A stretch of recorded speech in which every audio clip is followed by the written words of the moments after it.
Hello!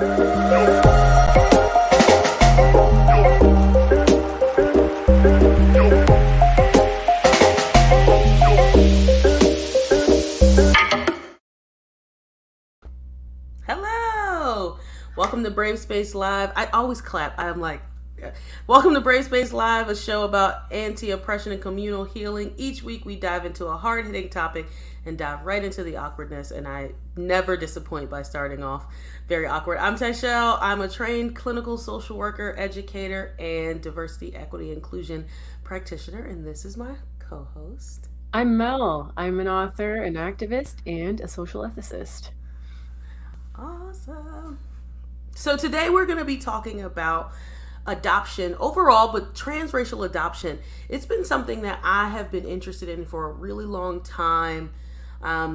In Philadelphia, you do high school English reports, and I did mine on adoption, and I found a book, and this is why I brought this topic up even last year. I found a book that talked about, it was called Of Many Colors, and I have a copy of it, and it talked about adoption, both adoption of same race and then transracial adoption, and I was so intrigued by it that I did my entire project on it. I got a good grade, but I feel like I learned a lot, but it was a lot about the voices of the parents and not of the voices of adopted folks. So I have been going down my TikTok university class list and listening to the voices of transracial adoptees and adopted children and just hearing what they have to say. So when this came up and we worked with our producer, Darling, to bring this, I thought, hey, I know somebody who is an adoptee. I'd love to have them on. So we are going to have a guest. Mel's going to read his bio. Yeah, so we are excited to welcome Adam Jackson, who has been a leader in a Fortune 100 company for many years, very fancy.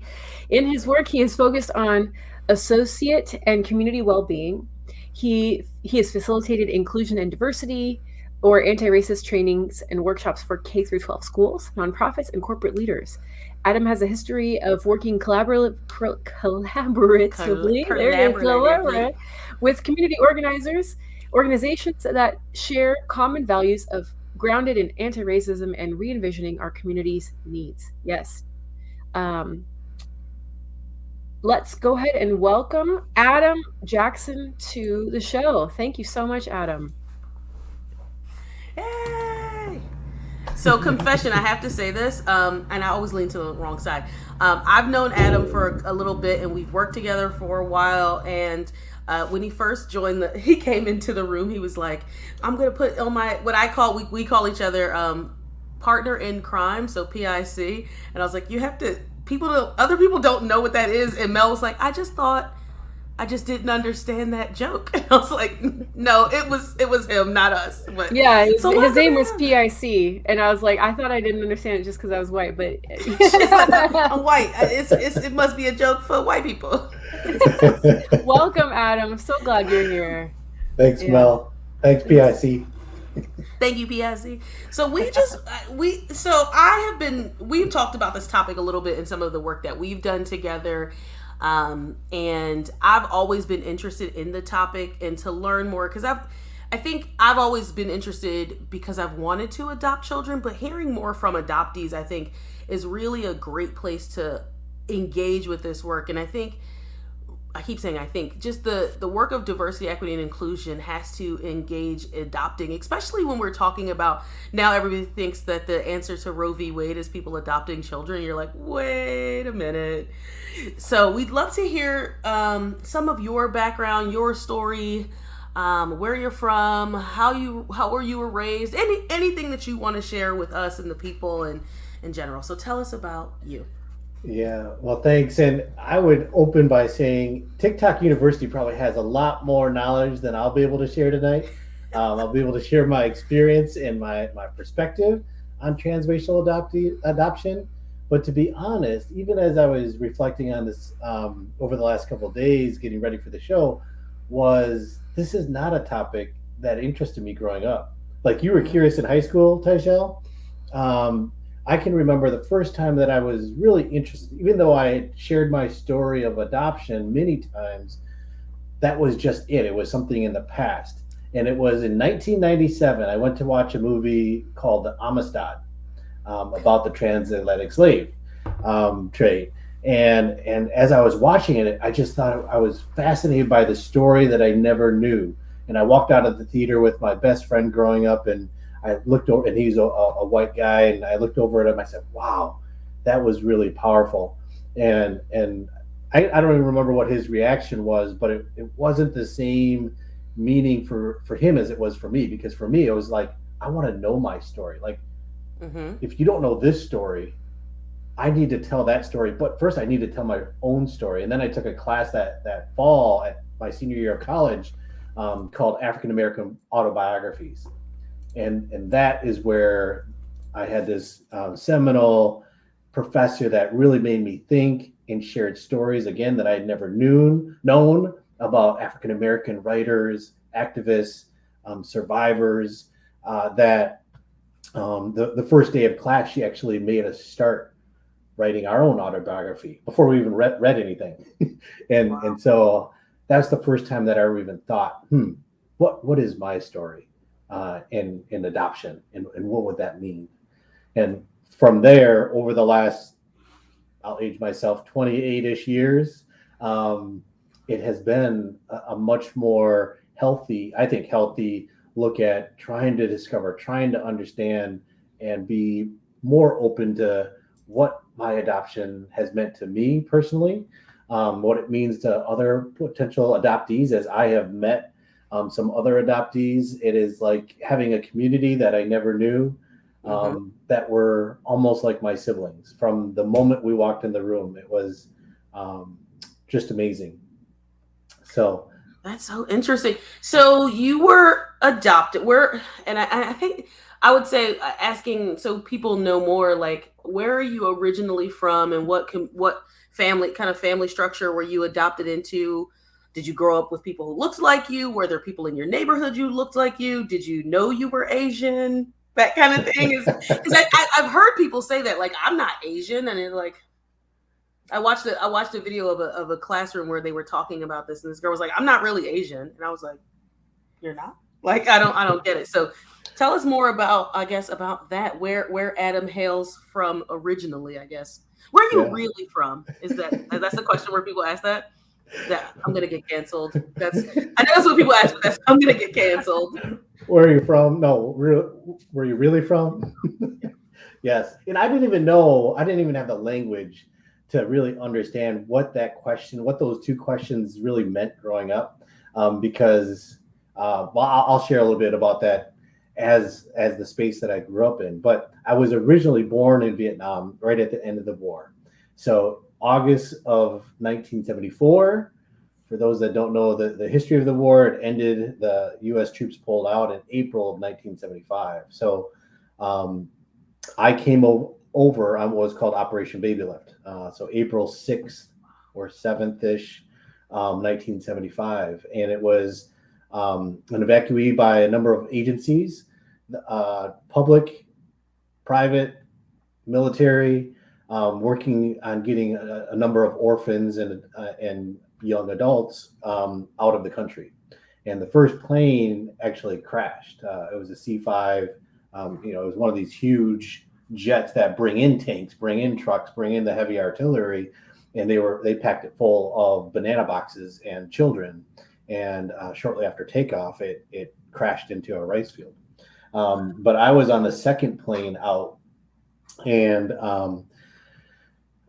via Guam, Seattle, I made it to Chicago, where my parents, so two white parents, who were my adoptive parents, who are my parents today. They had previously had a daughter biologically. They had adopted my brother from a small town in Wisconsin, near Milwaukee, and he identifies as Black. And then they had another daughter, and then so I was the last of the Jackson kids. But it was a really small town. It was a town called Lodi, Wisconsin. It had, I think, Never heard of it. 1,900 and some people, maybe 1912 when I was growing up, and it felt like 1912 in the sense that it was all white. It was a sundown town in many respects. Again, I didn't know that back then, but right across the street, the local KKK was burning crosses from our house. And so those were the things that my parents had to live through and kind of struggle with and be in community with. Now, why some parents might not say, okay, I'm getting the hell out of here, might have been one reaction. But my dad was a teacher at the local school. My mom worked at the church and taught piano lessons as she was raising our family. And it was an all-white town. So white schools, white church, white businesses, banks. And in many regards, my parents benefited from the white privilege. They didn't have a lot of money, but they were able to secure a loan from the local bank because they believed my dad was an upstanding person because he's a teacher. So of course he's going to be good for it. And but our family benefited from it, having grown up there.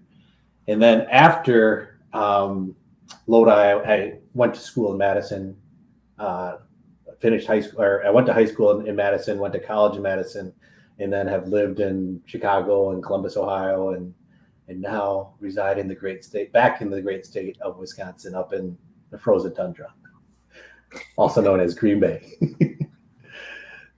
Awesome. Wow.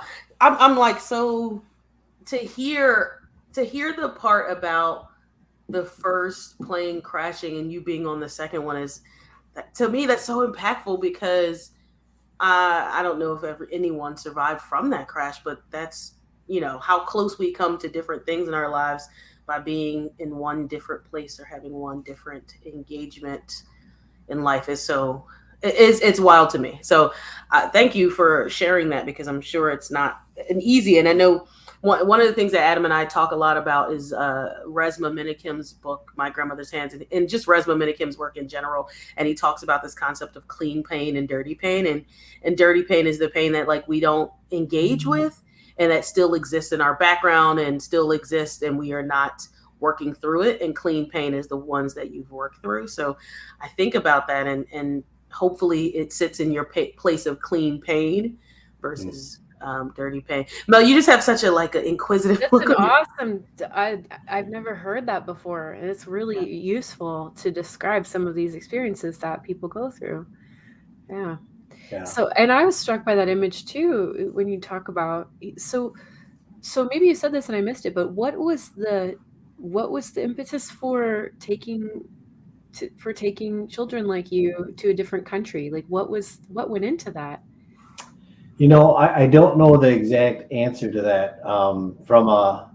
There was a number of charities, religious institutions that were there. So I think they were trying to do good work at the end of the war. It kind of plays out, if you've ever seen the musical Miss Saigon, where I think the perception was anybody that's left behind that was from the South that was going to be overtaken by the North, that they were going to have a horrible life. And so these agencies were trying to take these children out, and they were adopted across the world. I mean, literally from Europe to Australia, and then the United States and Canada had large populations of children that were adopted. And in my senior year of college, I started researching a little bit more about it because I wanted to know about the veterans that were a part of it. And was able to connect with some of them. I mean, this was back in the day where I barely had an email. That was a pretty new thing.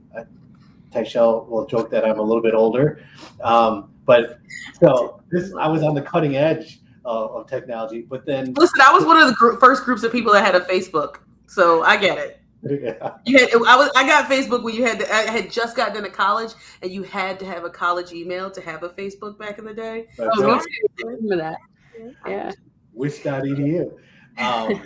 And so being able to reach out and connect on the web, being able to see stories in the names of the people that have passed away on that first flight, but then actually connecting with many of the adoptees that were on the flight that survived.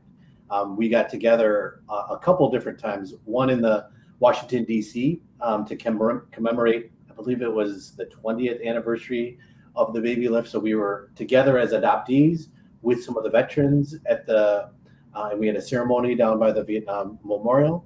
And then the adoptees, we also got together in Colorado one summer, and we were able to just spend time catching up and living. And see, I imagine that being like a hugely diverse group of people, right? Like you all look the same, right? Or to some degree, not actually look the same, but you all come from sort of a same culture, but wildly then different cultures because of where you may have been. So maybe we all like, and I say that in terms of like, if I'm at like I went to a Juneteenth event and there was like, oh, all of these Black people, but we all come from different places, right? And thinking about what that must have been like for one of your fellow adoptees who has an Australian accent or a Southern accent, or their style of dress, the way they talk, the cadence, all of that must be like, so it sounds so interesting to me, because for us all to be of the same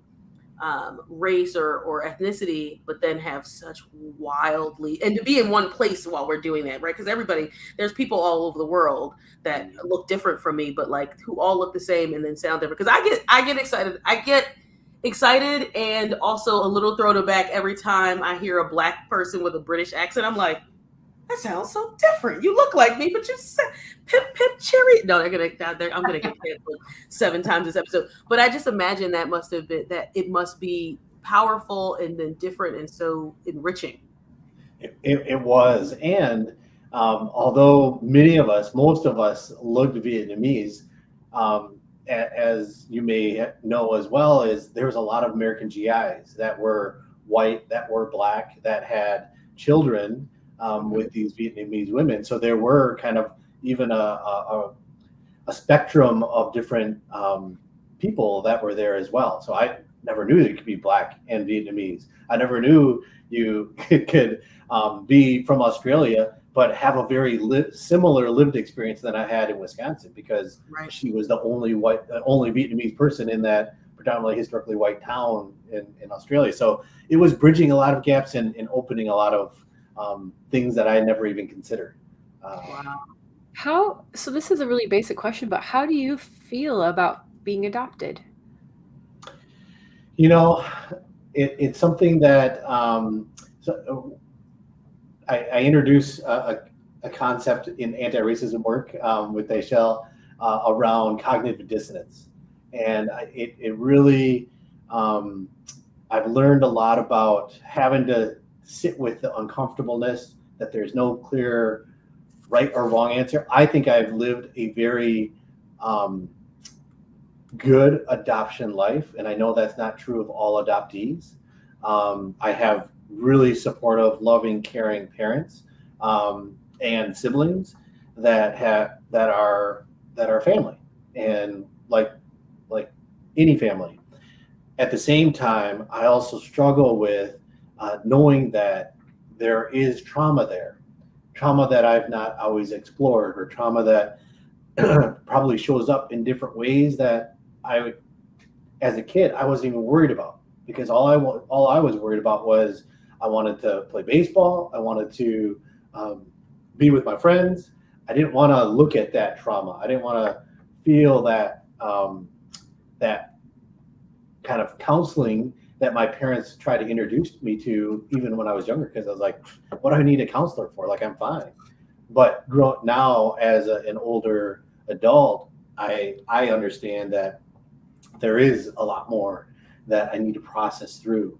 And even with my parents, having to wrestle with my parents, asking them tough questions like, why did you adopt me? Why, as white parents, why did you think it was important that you would adopt transracially? And the answer, right, wrong, or indifferent, is that was my mom's plan. My mom is a planner. She's a type A. Here's my plan for life. I'm going to do X, Y, and Z. I'm going to get my PhD, and then I'm going to go do this. And then, like, she just retired, and we're all worried because what is she going to plan next? Because she doesn't have the next semester. She doesn't have the next trip that she's planning for. So that was just part of her plan. And now, as I've introduced them to the works of like Robin DiAngelo or Debbie Irving, or people that really question white people from a white perspective, it's opened up some, it could be challenging conversations, but my parents have been very open to talking about it and not always having the best answer. Because my mom, good white woman, she would, even growing up, she would teach us, hey, treat each other the way that you'd want to be treated. We're colorblind. We know that we're going to have different experiences because of who we are, but if you get in an argument, just walk away or don't look at people based on what they look like. Just treat them like good people. And as I've got older, as I've been doing my work over the last many, many years, I've had to go back to my mom and say, why did you say be colorblind?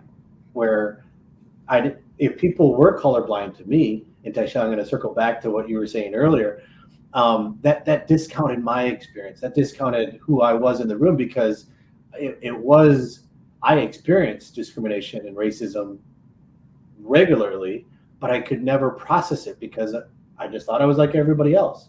And even in high school, some of my closest friends thought I was white because that's probably how I acted, because I didn't have an accent. I was good at athletics. I was good at music, things that we didn't always see a lot of Asian people participating in. And so they just, it was like they almost adopted me into a white culture without recognizing who I was. So it's so interesting to me, because I will say the first time I met Adam, I was like, I don't know. Because of his last name, because of his first name, because of the way I was like, I'm not sure what. And it was when he said he had we were working together, and there was these sheets where you talk about yourself as a part of this getting to know people, and I was like, oh, okay, this makes sense, because I have no idea. I was like, is he Filipino? Is he Latinx? Is he a white man? I'm not really sure. And I think that's one of those things when you engage, like nobody's walking around going, Tychelle, are you black? Like that's not a thing. I remember the first time I was asked by a friend of mine what kind of black I was, and I was like, what do you, right? And my answer, literally 9th grade, a friend of mine, she's a friend of mine now, she wasn't a friend of mine then, she goes, what kind of black are you? And I was like, regular black? Like I had no idea, but what she meant was like, are you Jamaican? Are you African, like Nigerian, things like that, or Zimbabwean? And I was like, she's like, well, I'm Italian and Irish. What kind of black are you? And I was like, that's not a thing we do. So it's so interesting. I never ask, because it is a question that I think what they call it, alien in your own land, that Asian people get asked a lot, like what kind, where are you from, where are you really from, those kinds of questions. So I don't ask, but I think we always wonder, like, oh, what, and I just start asking white people those questions. Like, I'm sorry, what kind of white are you? What kind of European? What European are you? You're a European American. What kind are you? That kind of thing. But I just think it's so interesting to think about. One of the things you talked about was growing up and not being amongst white people. Did you think that you were white, or what was your inclination about being different, if you felt different? And did you and your brother, who you said identifies as black, talk about any of that? We never talked about it.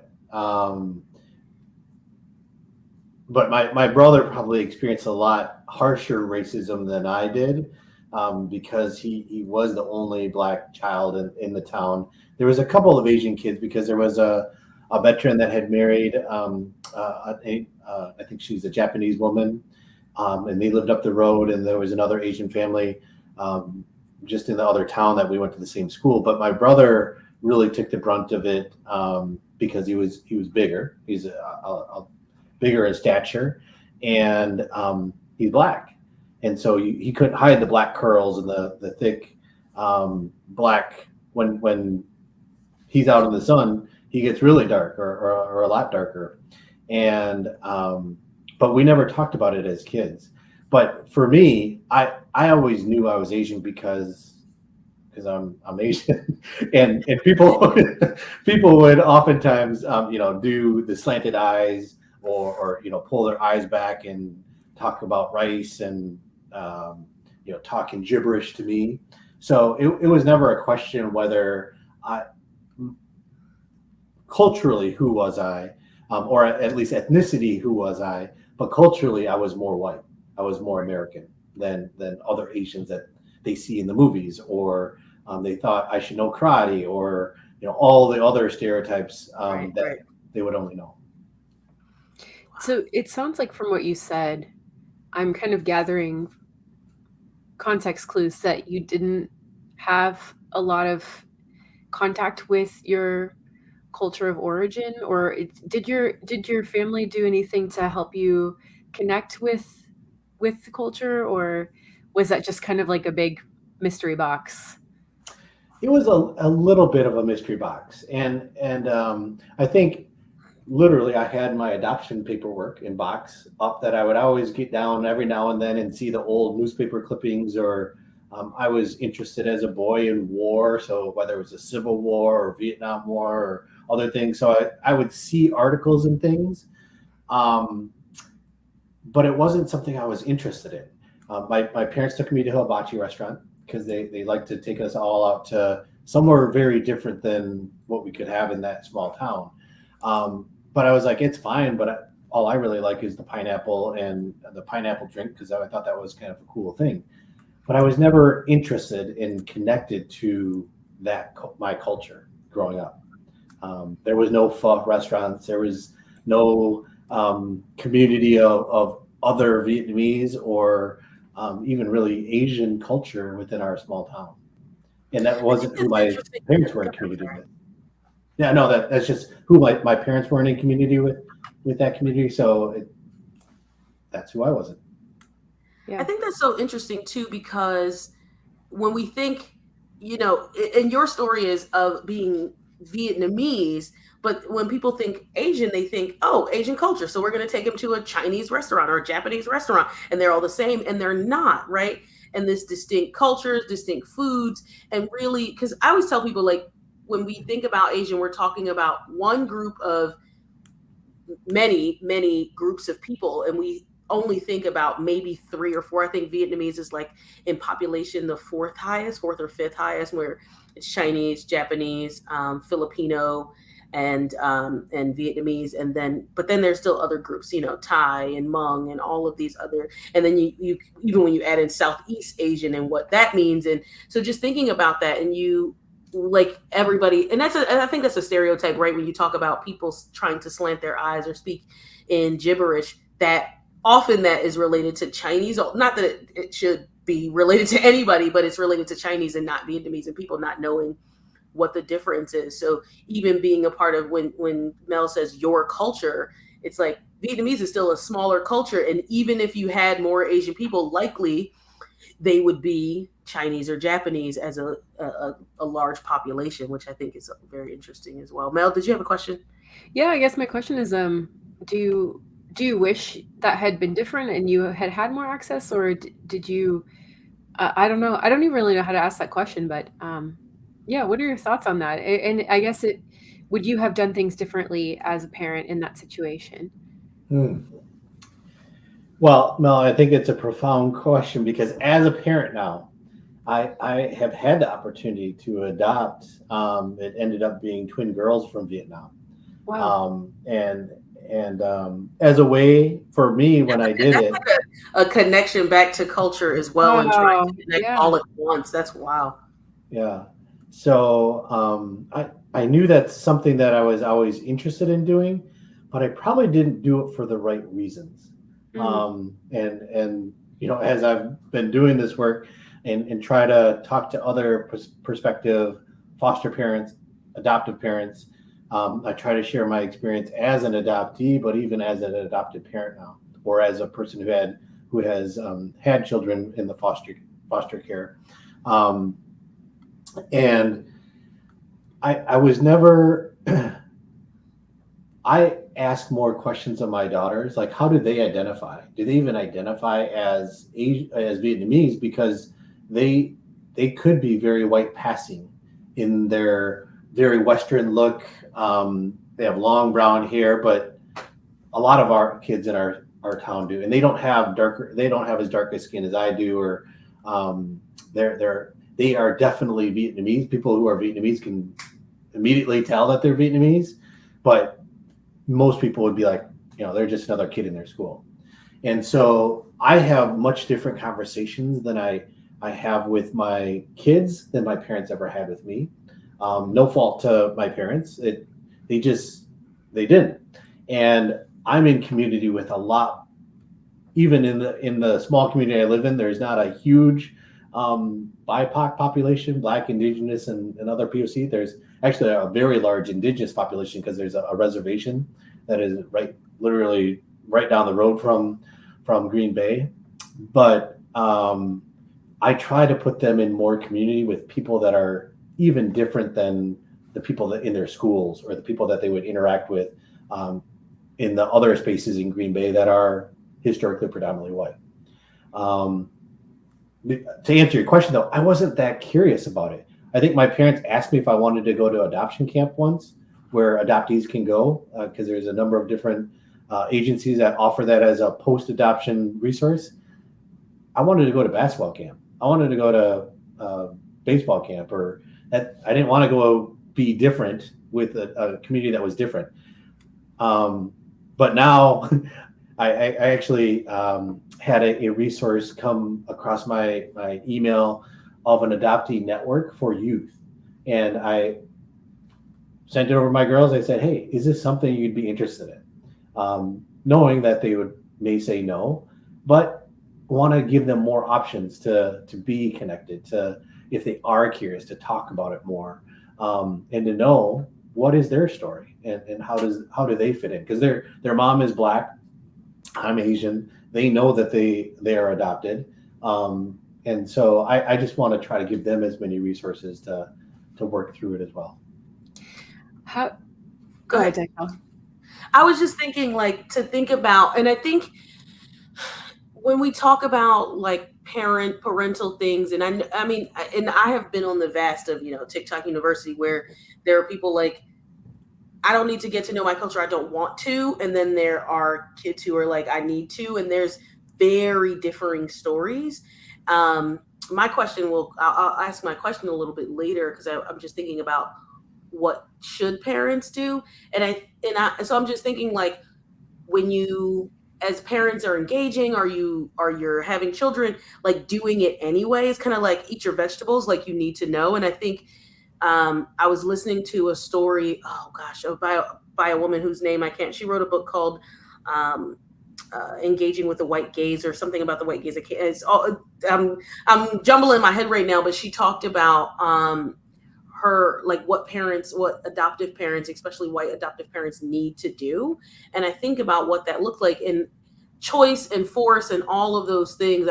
I wonder if it was younger and it was something that was normal and regular. When I say normal, I mean regular in your family. Would you have not wanted to do it because this is just something we do? Because a lot of times when parents put things in front of kids, this is what we do. We pray before dinner, or we all go to soccer games because my brother's in soccer or my sister's in soccer. And it's just because, that's just what we do. If they would have done it younger, right? Maybe before you had the choice, or if they would have engaged you in it when you were much, much younger, then maybe that would be something that would be regular. So I'm just thinking about, one question that I have for you is have you gone back to Vietnam, and can you talk about what that experience, knowledge felt like, and then literally somatically felt like, if you felt anything in engaging in that? Because I even though I'm not adopted, I mean, I feel like America kind of adopted us, and they're bad adoptive parents of us. I long to go to Africa and touch the shores of what that feels like, but I'm also trepidatious about taking that step. So I think about that, and that's the only way I can conceptualize that. But I want to hear from you what that feels like, or felt like, or if you want to go back. Yeah. So before I answer that, let me just build on what you were saying about parents just doing their work. I think I would have probably been more curious as a kid to learn more and do more, maybe even if they would have been doing their work in terms of being an adoptive parent, a transracial adoptive parent at that. And to have, we had very colorblind conversations versus anti-racist conversations, or conversations that I think parents who are adopting transracially really need to understand more in question more so that they can be better adoptive parents, be better foster parents to the kids that are going to experience the world very differently than they have as many times as white parents. And maybe that would have given me more space to think about, hey, I can do this too, or this is kind of eating vegetables. They're doing it, so I'll eat my vegetables too. Mm-hmm. To go back to, I have been very fortunate to go back to Vietnam, I think 4 times now. And growing up, again, I was more fearful of going to Vietnam. My parents would say they had a number of things that my siblings did before me. We all had to be lifeguards. We all had to be in band. We all had to take piano lessons and go to certain church camps. And we all did the same things. And one of the things that they encouraged all to do was to take a flight. We had to take a flight alone. Sometimes it was to visit our aunt who lived in the state of Oregon. I never did that. But the other thing was they said, you were going to go fly internationally. So my brother went on an international basketball trip. My sister went to Spain with their high school. And I never was interested until my senior year of college again. So it was all those things coming together. I was like, I don't need to go international. I don't really even have an interest. I don't like rice. I don't like seafood. Things that I now really do like, but I was very fearful of. I don't know the language. So I was very fearful to go back to Vietnam. But my senior year, after I graduated, my mom and I were able to go back. And it was an amazing experience to do with her, to experience the country, be very welcomed. Although when I first arrived, when you arrive, you have to fill out all the paperwork, your visa and your customs and claim things. And as I got to the gate, there's these Vietnamese soldiers that I give them my paperwork. And my mom goes through on one side, and then I'm on this other side and give my paperwork, and they push it back at me, say something, and I'm like, they say, go back there. And so I go back and I'm looking at it, and I'm like, I put my name right, it matches my passport, I have everything that I think. So I go back again and I give it to them, and they're like, nope, go back. And I was like, are they just giving me a hard time because I can't speak the language? Or, what is it? And it ended up that I was writing on the paper with a red pen that I had from college. And they said it cannot be in red ink. That's eventually what I found out. But other than that initial experience, everybody, whether it was going into a restaurant, we had we befriended some cyclo drivers. So a cyclo is like a bike that you sit in the basket and then you can travel around the city. At that time, Vietnam was very not as westernized and commercialized as it is now. Their stoplights were kind of optional, and people, literally hundreds of people, just walk across the street all in unison. And as my mom and I are looking at it, we're like, well, do we go? And then there was this little girl that just took my mom's hand and said, they're not going to try to hit you, just go. And she led us across the street. And it was just like, oh yeah, I guess you can just go, and people slow down or speed up at a you get in America, you get hit. You get hit. That's right. But everywhere we went, it was that welcoming. Let me just show you. This is how you do it. And I was able to go back to the city I was born in. That was just a beautiful beach resort type of town. And I think I shared with you just recently, Tychelle. But I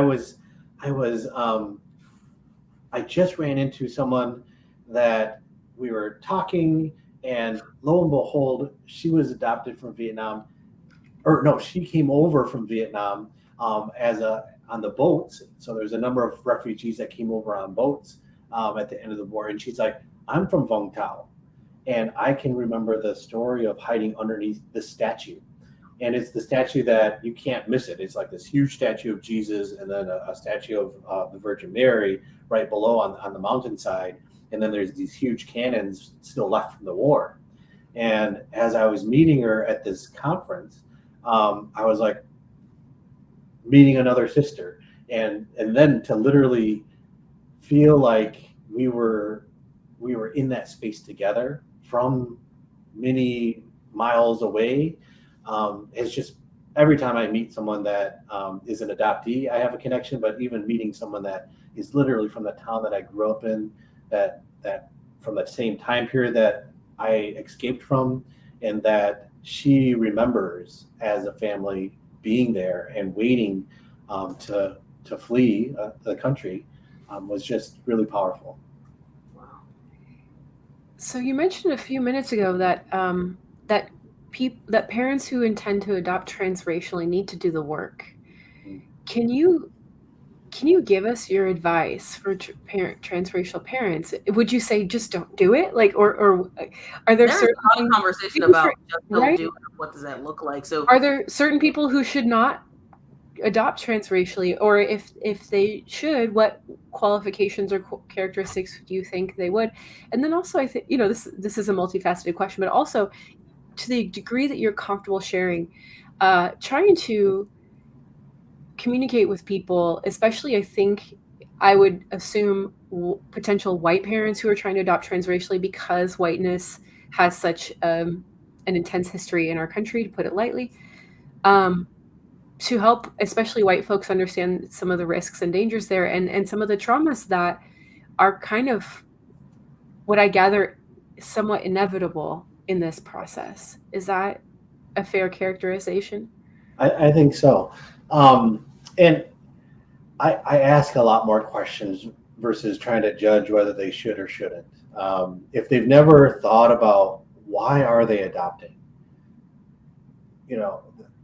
if that hasn't even crossed their mind, if they've just been like, hey, we want to adopt because it was my plan, like my mom, I would have said, time out.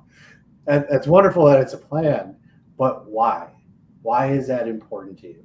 And as you welcome that child into your home, transracially or non-transracially even, how are you going to support that child and the questions that are going to come up for them?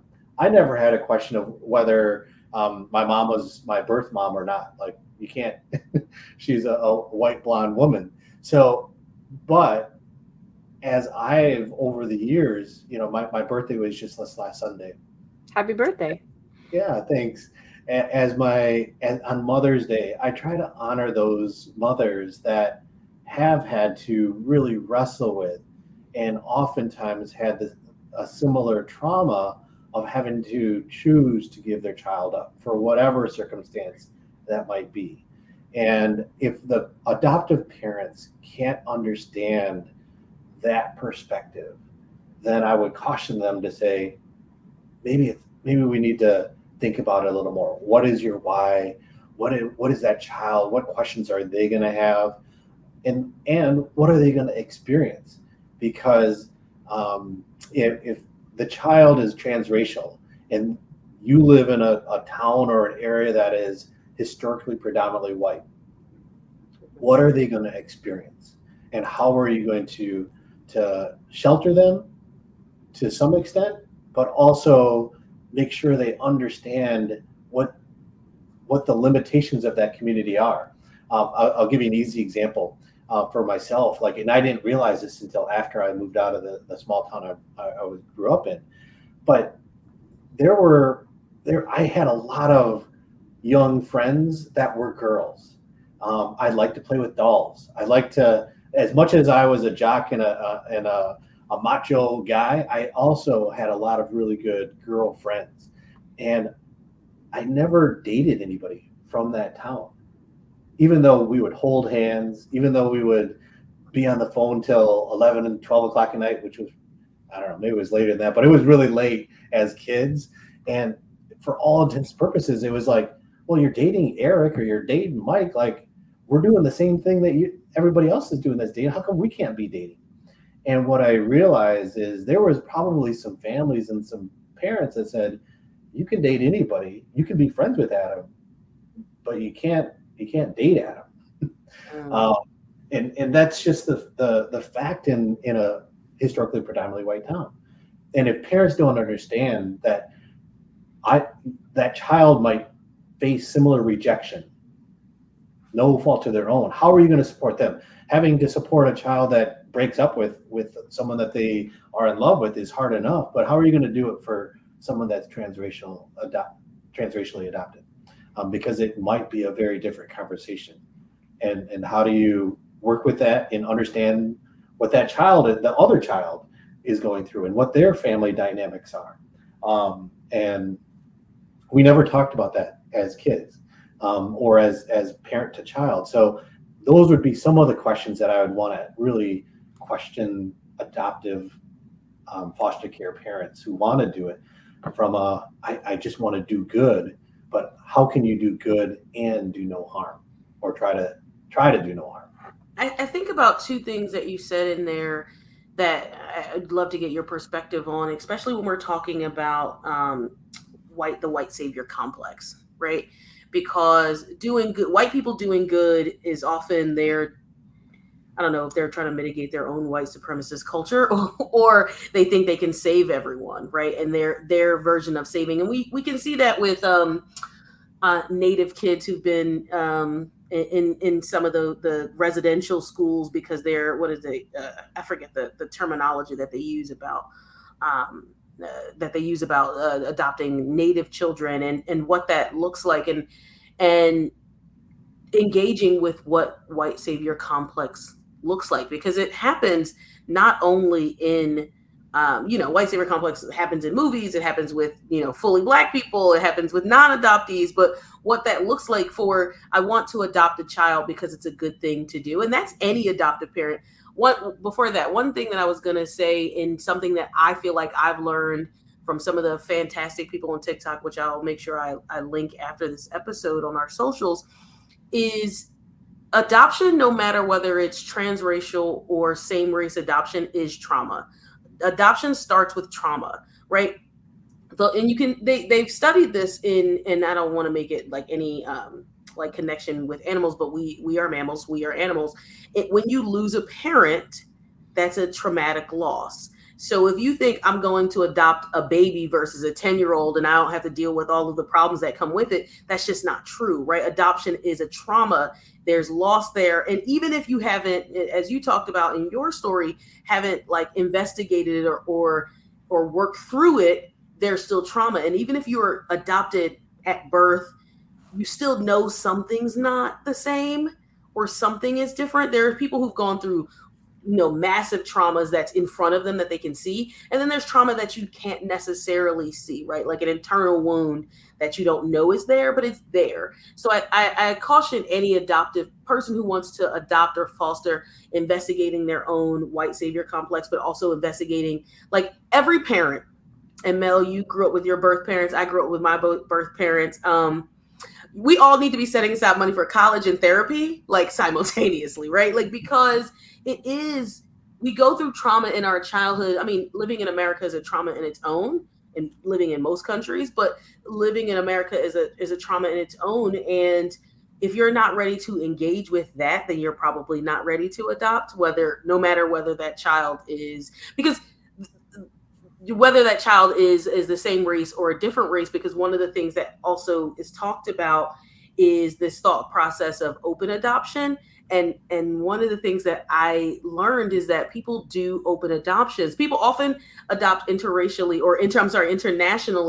because they think, oh, well, the birth parents aren't ever going to contact us, right? So I don't want to not feel like their parent. That happens. And then, but also most open adoptions, there's no legal note for open adoption.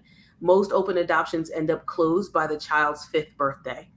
That's the work that the statistics that have gone into that, where kids are open, you see that person regularly, and it changes and it fades because sometimes the birth parents want to know more, they want to do more, that kind of thing, where by the child's 5th birthday, it has gone closed because there's no legal precedent for keeping an open adoption. But I wanted to hear your perspective, one, because you have such a unique perspective being an adoptee, but also working in DEI, about white guilt and white savior white savior complex, and what you would say about that for adoptive parents' perspective and actual.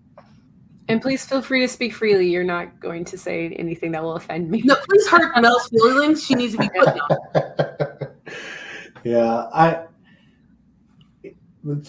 tie these two questions together, Mel and Tychelle, I think if a prospective adoptive parent doesn't understand what the white savior complex is, yeah, and how it manifests itself within their own experience, whether it's how they volunteer, whether it's how they've maybe interacted within their community. If we can't even have that conversation, if it makes them that uncomfortable to really talk about it, explore it, and have them reflect on it to change,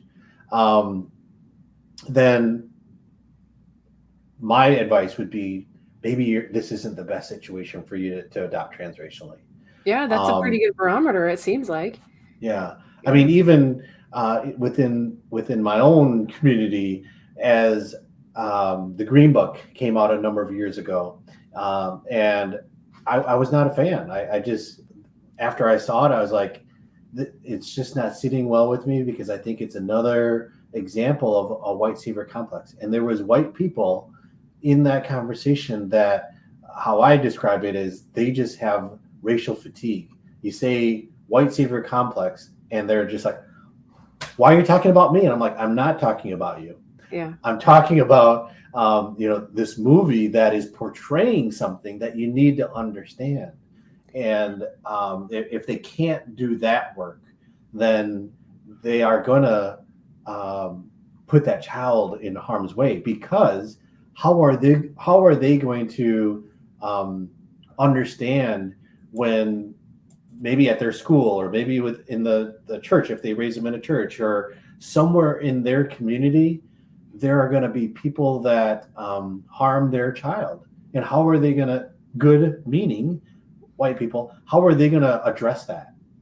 Yeah. Or are they going to say, oh, Mrs. Jones was just trying to be nice. She was just trying to touch, my child's hair, and that's okay. I know she's a nice white lady because I went to church with her for the last 10 years. Well, that's not good enough for that child, as they have to then unpack that and wrestle with that. And that's just a really simple, thing that is going to impact that child, but that parent really has to understand. So that's a difficult situation to be in, right? Because how do you advocate for your child without being a white savior? Like, is it really possible for white people to adopt transracially and not be white saviors? I guess is my question. Maybe it's not, but you just have to do the best you can. So I was watching, when we were prepping for this, I was watching an interview with a woman, and this is the book I was talking about earlier, whose name I couldn't remember. Her name is Rebecca Carroll. She wrote, her book is called Surviving the White Gaze. And she was being interviewed on The Daily Show, and she was asked this question, like, do you think it's okay for white parents to adopt transracially? Specifically, she's a Black person. And she said, you can only adopt a Black child if you're ready to raise a Black adult. Right. And that means, it may mean moving.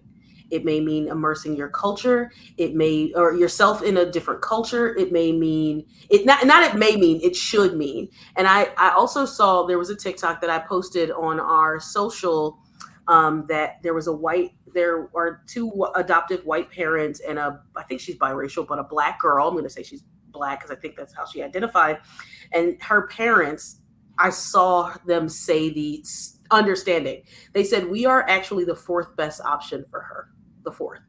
And they said, first would be a loving home that's financially secure.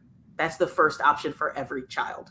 The second would be a family member of that same culture, someone in the community or family, someone in the family that would bring them up in that same family structure. Third would be an adoptive parent that is of the same race.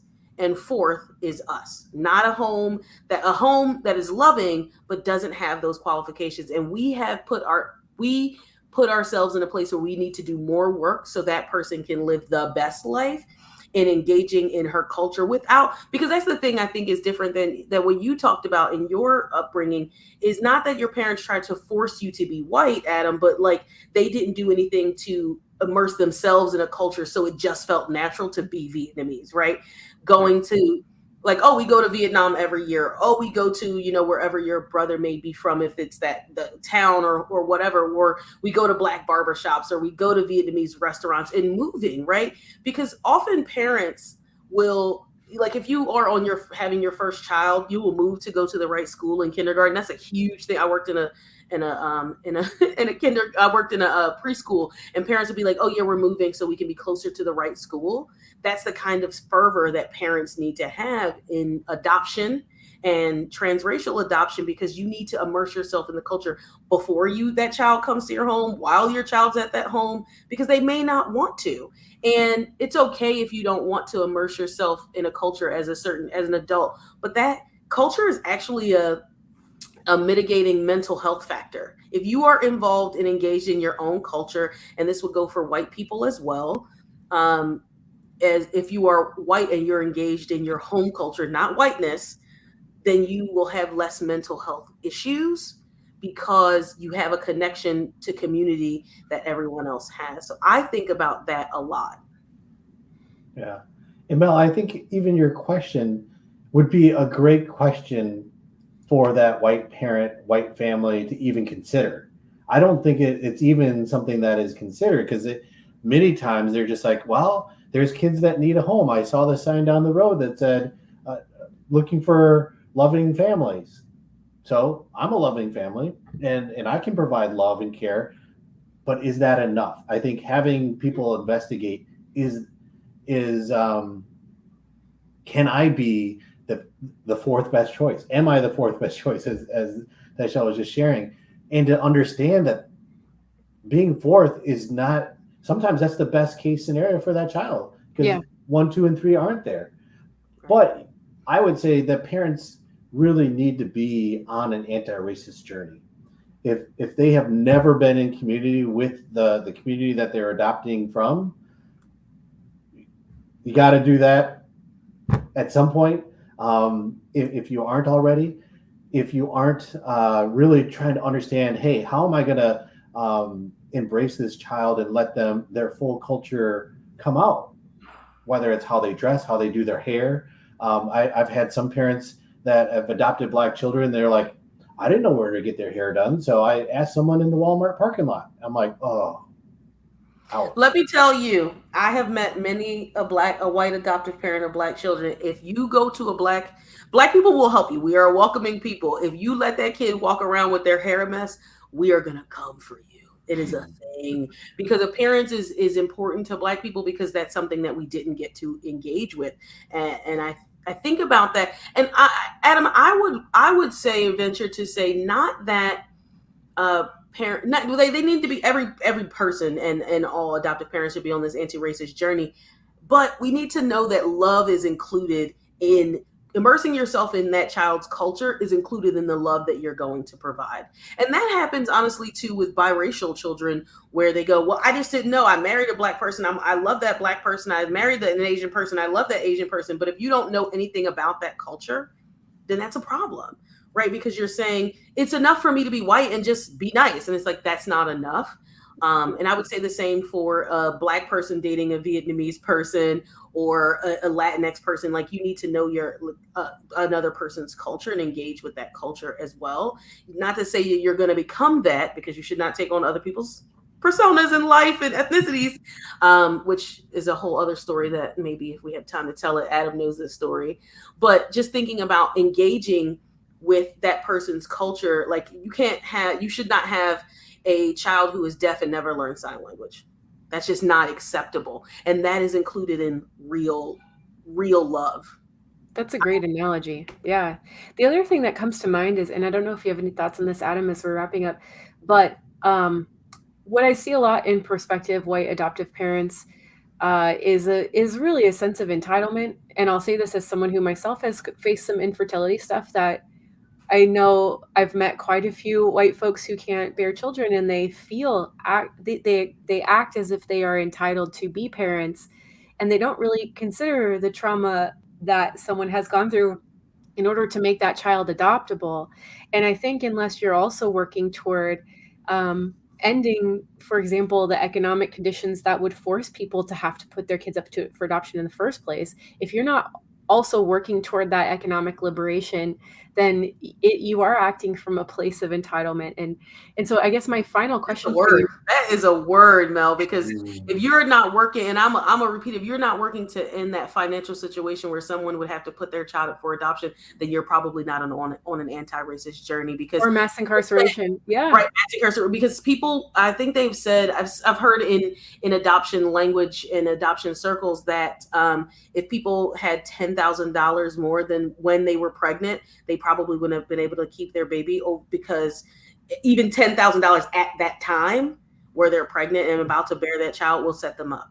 And the irony is we take those kids out of the home and we put them in foster care, and we pay a foster parent to raise that child and traumatize that child further. And if we had just given the original parent, that money in the first place, we need to have a whole nother episode on foster care. So anyway, Adam, the last question I had for you was, what are your thoughts? Do you have thoughts on the adoption industry, on the money it changes hands? Because in my understanding, it is cheaper to adopt a child of color internationally and nationally, I understand. So what are your thoughts on that, if you have any? I think that's the ugly beast that often is not talked about, that I didn't fully understand until I went through the adoption process. The adoption process is so invasive in terms of, having to explain your bank account, having to explain what your house, how you run your house, what your background is. All those things are really invasive for adoptive parents. But the adoption industry that benefits billions of dollars to the agencies and to people that aren't supporting the post-adoption, that aren't supporting these families, has to be part of the reform, part of the liberation, because it's just not right that the system is benefiting. And when I say the system, I mean the institutions are benefiting from the white privilege, from many times the white families that have the resources and access and believe if I can't bear children on my own, I should be able to be a parent.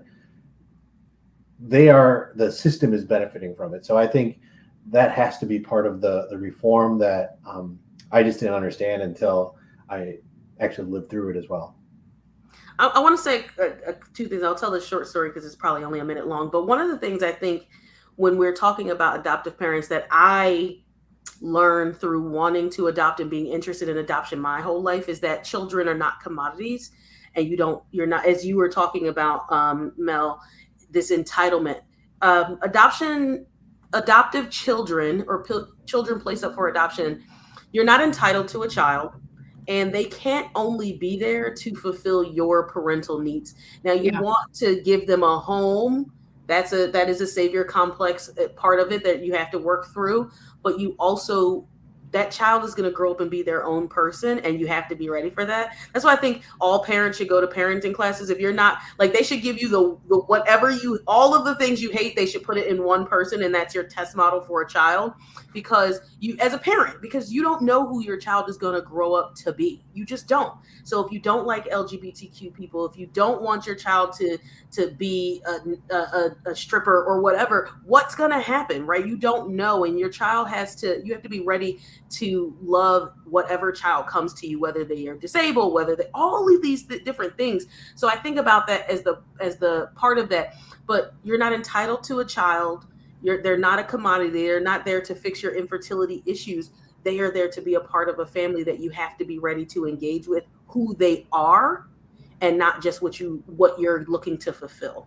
And all of who they are, not just the bits and pieces you're comfortable with. And that is a part of love. When we say love and care, that's a part of the love and care that I think is really important. That has changed my mind about how and if I will adopt, and what that thought process, what that actual process will go through, and being ready, right? Because there's a difference in readiness to be a parent. And so the other thing I wanted to share is, often people adopt children, and they, especially if you're adopting from a different race, you are also, the one thing is not being engaged with that child's race, but you are also, that doesn't become a part of your identity. I had a white man say to me that And Adam was there. That's why I know he knows the story. I won't give any names or places or too many identifying information. But that person said, well, you don't, we were talking about race in a conversation. And Adam we're really on this conversation about somatic, really understanding, really engaging, really feeling and taking care of yourself. And this person was like, you don't see my intersectionality. I have a Black child. And I was like, well, that's not intersectionality. That ain't got anything. First of all, Kimberly Crenshaw did say that. And what does that mean? That's not a part of your personality. Having a Black child, having an Asian child, like you can be like, I really loved anime. Now I got an Asian child. And like, that's not you becoming. So it's not a personality trait. It's not a part of your intersectionality. And you really need to learn a little better. And I think because that time sticks out in my mind so desperately, because they were saying to a Black person that their intersectionality was them having a Black child. And I was like, that's really audacious of you as a white person to say part of your intersectionality as a person is that person's race. And I think that person needs to be on a journey, because I wonder how that child will then explain. It's like, wait, Dad, you're not Black, and you won't ever experience that. And I say that to my white husband. We talk about that. Are you ready to have a child that may not look like you or identify as the same as you?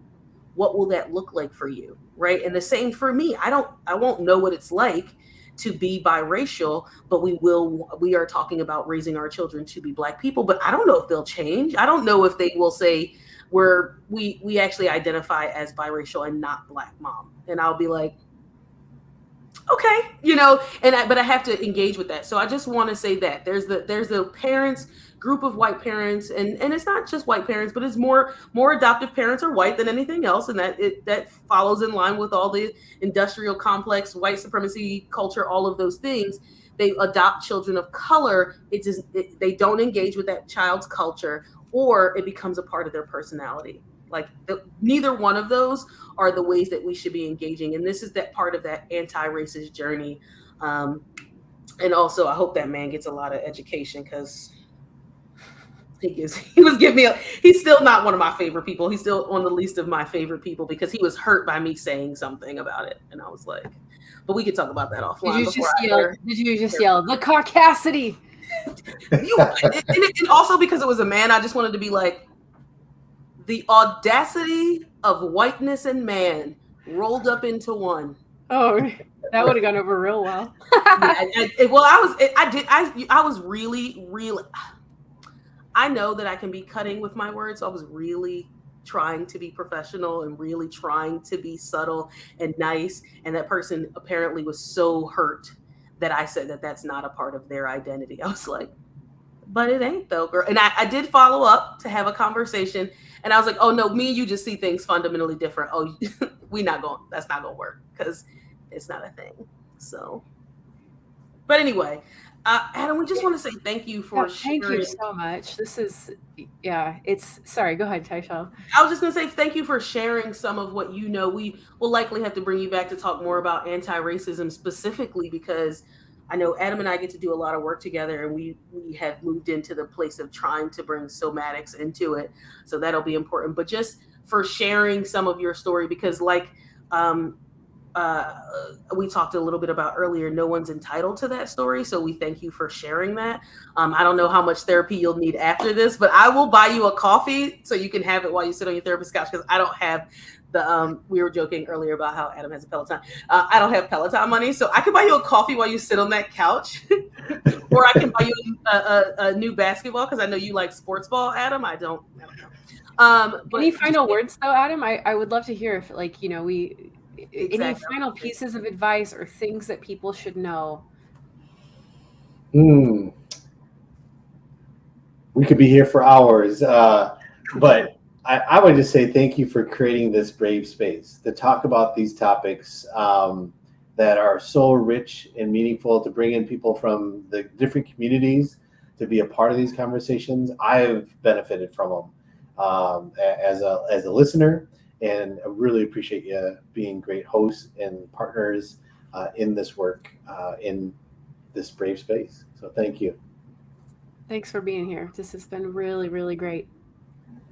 Awesome. All right, Joe. I will say, roll that beautiful bean. No, I don't want to have to pay anybody money. Roll the outro music, and we'll see you all next time. See you next time. Bye-bye.